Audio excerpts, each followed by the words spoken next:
Hello and welcome to another episode of Handloader TV. And in this episode we'll be continuing on with our series on World War II small arms. And to help me out with this, and a good friend of mine, an author, Mike Venturino, is here. And he is also the author of Shooting World War II Small Arms. An excellent book. Be sure to check that out. We got a pretty neat rifle here. This is really a good rifle. I wanted one of these when I was about 12 years old just because it looks so cool. I got one, and it is cool. It's cool. It's a good rifle. It's lightweight. It looks long and heavy. It's not. It's light. It's got ventilation for the barrel so you don't get it overheated. And then the Russians put sniper scopes on them. That's a 3.5 power scope. But they weren't happy with the accuracy. So they made it a secondary sniper rifle. And guess who they gave it to? Who's that? Women. Oh, no kidding. They had women snipers. Huh. And they gave them the SVT40s. Now, I'll tell you right now, this one shoots really good. So I don't know what they had against it, but I would have taken that rifle into a fight. Well, and it's semi-automatic, so that's an advantage in and of itself. 10-round magazine. 10 rounds. And you can load it either in the magazine or you can load stripper clips 5 at a time, which is really a nice thing. You know, the U.S. Gran, you had 8 rounds. If you fired 6 of them, the only way you could top off the gun was pop those out and put another 8 in. These rifles, if you fired 6 and you had 4 left and you wanted to top it off, you could put 6 rounds in. I'm sure on a battlefield that was an advantage. Oh yeah, I would think so too. Especially for the sniper situations, you know, like you were talking about the 1903 A4, how they'd shut off the magazine and load 1 round. Yeah, and the scope's far enough back there, you can accommodate that. Yes. So when it comes to caring for this rifle, anything in particular? Well, yeah, you want to, at some point, take the forearm off. The gas piston is on the top of the rifle. You want to clean it. Okay. Clean the barrel. You'll have to clean it from the muzzle, which is not my favorite, but you just got to be careful. Clean them. Oil the bolt. Get it good and slick. You want to keep dirt and grime out of the magazines. That'll jam them up easy. Yeah. But other than that, it's pretty simple. Pretty simple. So is this, do you have a favorite load? Is it different from your favorite load for your Mosin, or is it same? I use the same in both of them. 7.62 by 54 millimeter rimmed. I load 150 grain bullets or 255 grain bullets. It doesn't matter.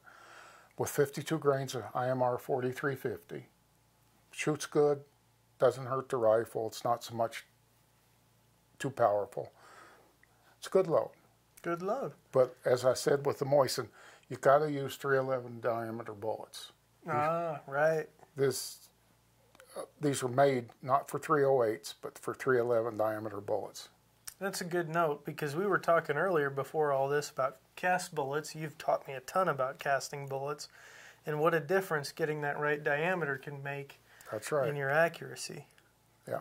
So any final thoughts or notes on this rifle before we take it to the range? I don't know why they gave them to women. It's a good rifle. It's a good rifle. Well, I'm excited to try it out. Let's go hit the range. All right, so we have the Soviet SVT40 sniper variant benched in, targets downrange at 100 yards, and I've got my good buddy Mike spotting for me. What do you say, Mike? You all set? Spotter on. All right, let's see what this rifle can do.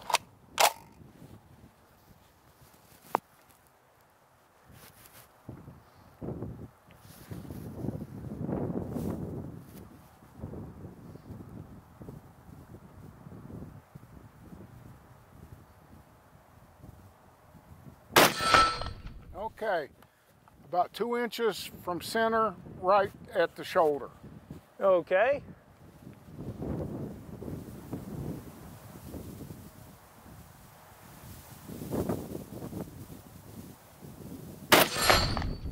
Oh, that's down on the belly button. Oof.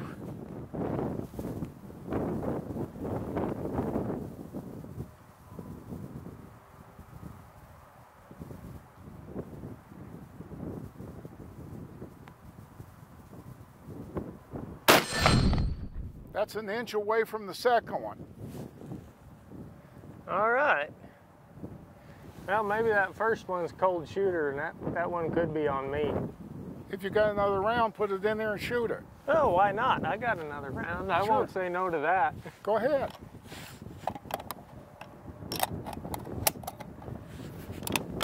All right. One more.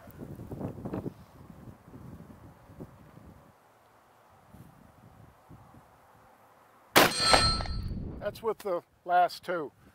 About an inch and a half above them. Yeah, I have a feeling that first shot was probably just me more than anything. First time I've ever shot this rifle, and I'm pretty impressed with that. I'm pretty happy with that.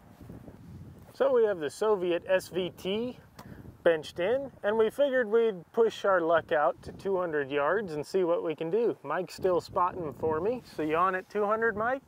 Should be on. All right. Yeah. Let's see what we can do.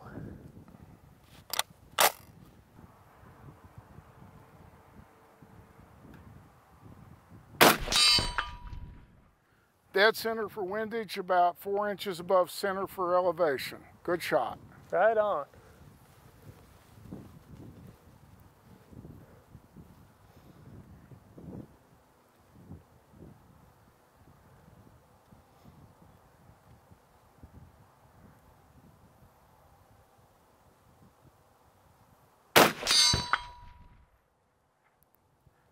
Okay, that was dead center for windage and about 4 inches up from the bottom. Okay. A little bit of vertical string in there. Yep. Not too terrible though. Especially for a rifle I've put, I think, maybe 5-6 rounds through. Pretty happy with that. And I bet you if we were to put it on at 300, we'd probably hit right about dead center, huh? I would think so, yes. Well, that was a lot of fun. So we're back from the range now after shooting a ton of different military World War II sniper rifles.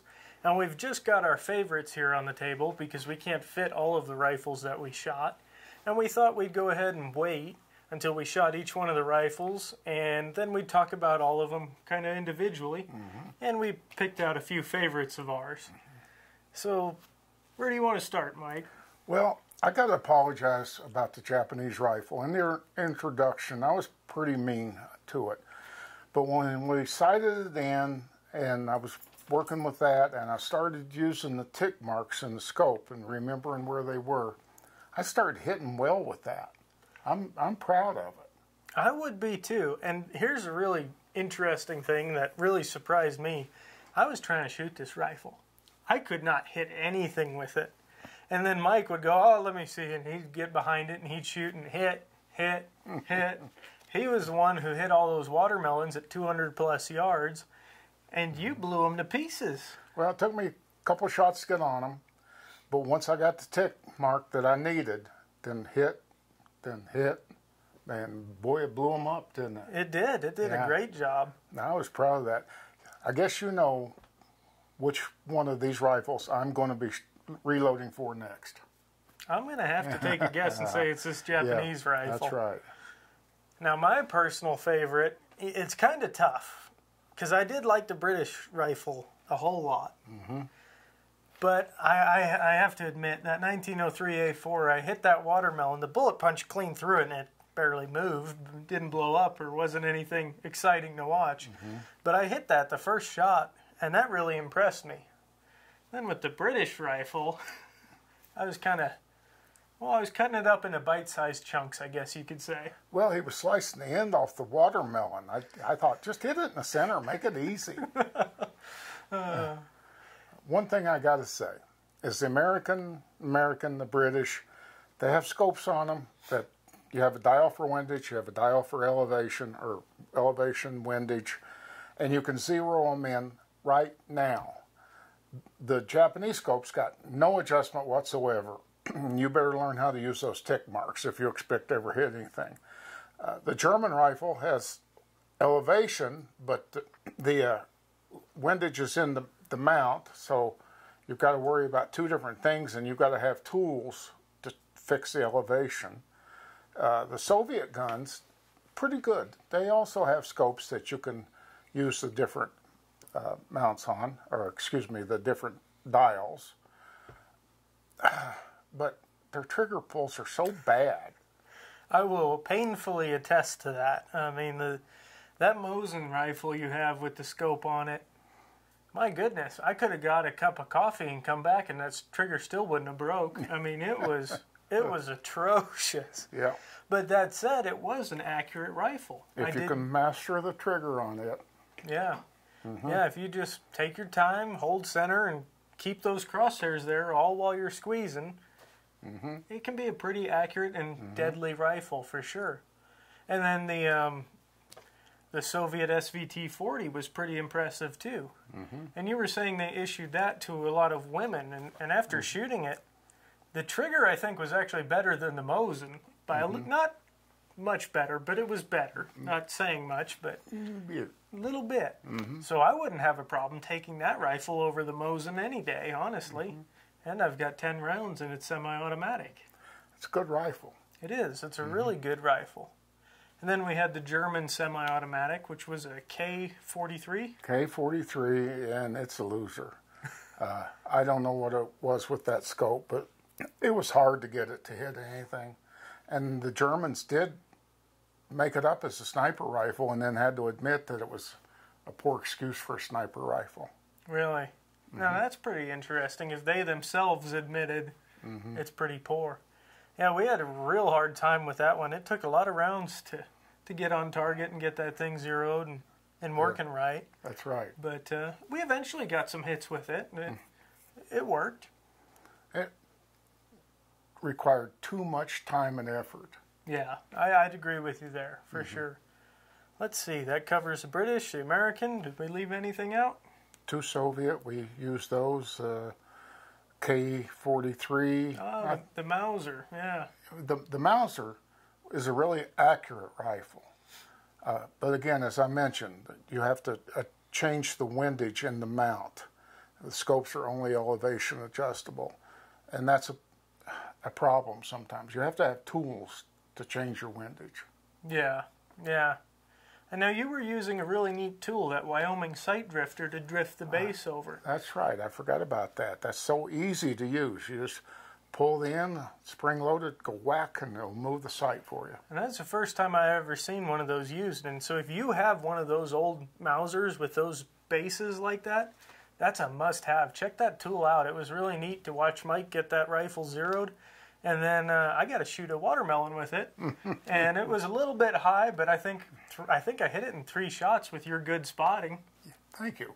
So that was a lot of fun. Again, we'll have videos on all of these rifles. Be sure to check those out. But we barely scratched the surface here. If you want to learn more about these rifles, the loads Mike has worked up, which we've been shooting this whole time. Feel bad. We probably went through a lot of your hand loads. It was fun. It was fun. It was a lot of fun. But if you want to learn more, be sure to check out his book, Shooting World War II Small Arms. It is filled with information on all these rifles and so much more. And be sure to look for the other videos continuing on in this series. With that said, I want to give a special thanks to Mike for opening up his collection, his private range, and the shooting shack so we could do this. So thank you so much, Mike. I appreciate it. I'm glad you're here. It's good to be here. I'd also offer a special thanks to Ted Tompkins. He was our official gopher. I like that title. That was a good title. He ran around, spray painted the targets for us, got us lunch. He was just a great help, wrangling the rifles, going back and forth to the range. So special thanks to Ted Tompkins. Also a special thanks to Chris Downs, who does all the photography and film work here. He does a great job getting you those good angles so you can watch those watermelons explode. And then special thanks to Don Polachek, owner of Wolf Publishing Company, making this all possible. So don't forget to give this video a thumbs up if you liked what you saw. Don't forget to subscribe and hit the bell icon so you're notified when the next video comes out.